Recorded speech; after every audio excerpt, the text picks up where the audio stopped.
justify the things you do. I won't cry for you, see. When you're gone, I'll still be bloody Mary.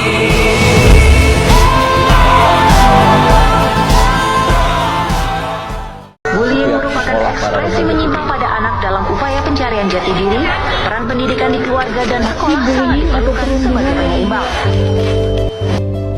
Assalamualaikum warahmatullahi wabarakatuh. Perkenalkan, saya Niken Diah Ramawati dengan NPM 2454008, Prodi PGSD 02, Universitas Slamet Riyadi, Surakarta. Pada kesempatan kali ini, saya akan menjelaskan materi tentang bentuk bullying dan cara mengatasi masalah bullying di sekolah dasar. Apakah yang Bapak Ibu ketahui tentang bullying? Ya, betul sekali. Bullying merupakan segala bentuk penindasan atau kekerasan yang dilakukan dengan sengaja oleh satu orang atau sekelompok orang yang lebih kuat atau berkuasa terhadap orang lain, dengan tujuan untuk menyakiti dan dilakukan secara terus-menerus. Bullying terjadi ketika seseorang merasa teraniaya oleh orang lain baik berupa fisik maupun mental, dan orang tersebut takut cemas bila kejadian tersebut akan merasa aman dan tidak akan lagi dibully lagi. Perlu Bapak Ibu ketahui, bullying pada anak-anak sekolah dasar dapat memberikan dampak yang serius baik secara emosional, fisik maupun sosial. Anak yang dibully cenderung merasa rendah diri, stres, bahkan mengalami depresi dan kecemasan. Ini bisa mempengaruhi motivasi belajar mereka sehingga kinerja akademik menurun, maka cenderung lebih absen dari sekolah. Sosialnya, anak yang dibully sering merasa terisolasi, kesulitan berinteraksi dengan teman sebayanya, dan merasa kesepian. Efek jangka panjangnya, bullying dapat mempengaruhi kemampuan anak untuk menjalin hubungan sehat di masa depan dan meningkatkan resiko perilaku merusak diri. Oleh karena itu, penting bagi orang tua, guru, dan sekolah untuk bekerja sama mencegah dan menangani bullying agar anak merasa aman dan dihargai. Apakah aksi bullying sering terjadi pada anak sekolah dasar? Ya, tentu saja. Aksi bullying seringkali terjadi pada siswa di sekolah dasar, maraknya aksi kekerasan atau bullying yang dilakukan oleh siswa di sekolah yang semakin banyak, menghiasi deretan berita di halaman media cetak maupun elektronika menjadi bukti telah terlepasnya nilai-nilai kemanusiaan. Jika siswa menjadi korban kekerasan, mereka dapat menjadi watak yang keras di masa depan. Hal ini secara kolektif akan berdampak buruk pada kehidupan bangsa. Apa saja sih bentuk bullying yang sering terjadi itu?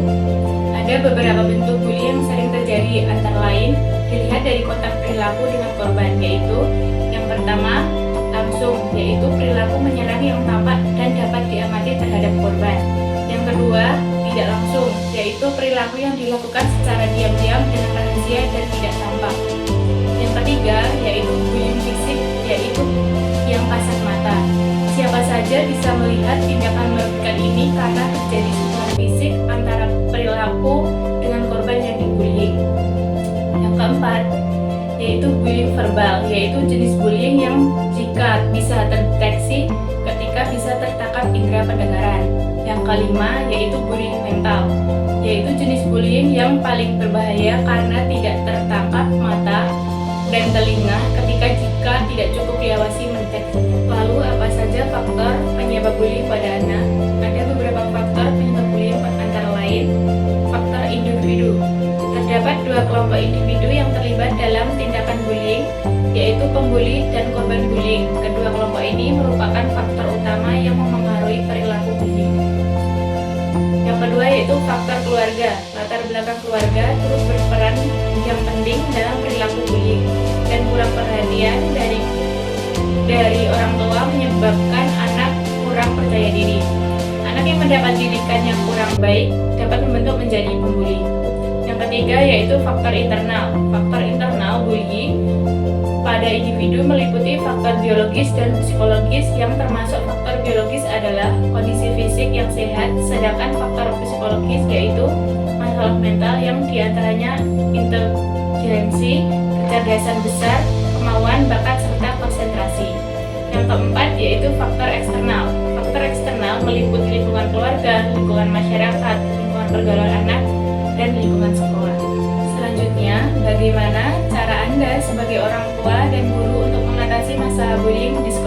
sekolah. Sekolah sangat rentan menjadi tempat bullying.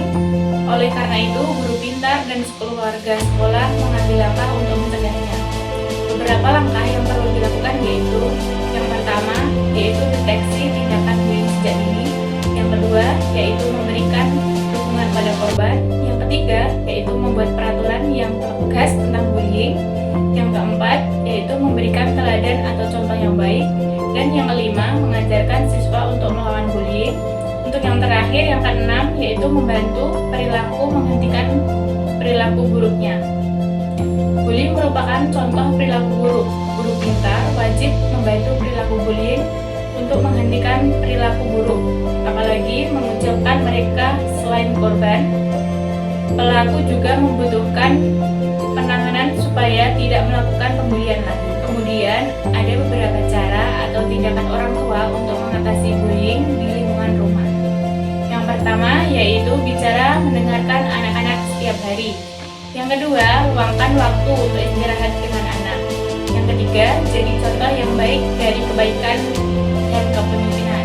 Yang keempat, pelajari tanda-tanda anak korban bullying. Yang terakhir, yaitu ajarkan anak bagaimana menjadi saksi yang baik. Lalu, bagaimanakah perkembangan anak sebelum dan sesudah bullying diatasi? Bullying yang tidak diatasi dapat berdampak negatif pada perkembangan sosial, emosional, akademik, dan perilaku anak. Namun, setelah bullying dihentikan atau diatasi dan anak mendapatkan dukungan yang tepat, mereka dapat mengalami pemulihan yang signifikan, meningkatkan kepercayaan diri, hubungan sosial, serta performa akademik mereka. Intervensi yang cepat dan efektif sangat penting untuk membantu anak pulih dan berkembang dengan sehat. Sekian penjelasan materi dari saya terkait bentuk bullying dan cara mengatasi masalah bullying di sekolah dasar. Mari kita ingat bahwa setiap anak berhak untuk merasa aman, dihargai, dan diterima di lingkungan sekolah. Dengan kerjasama yang baik antara pihak sekolah, orang tua, dan masyarakat, kita dapat bersama-sama mengatasi masalah bullying dan menciptakan lingkungan yang lebih positif bagi perkembangan anak-anak kita.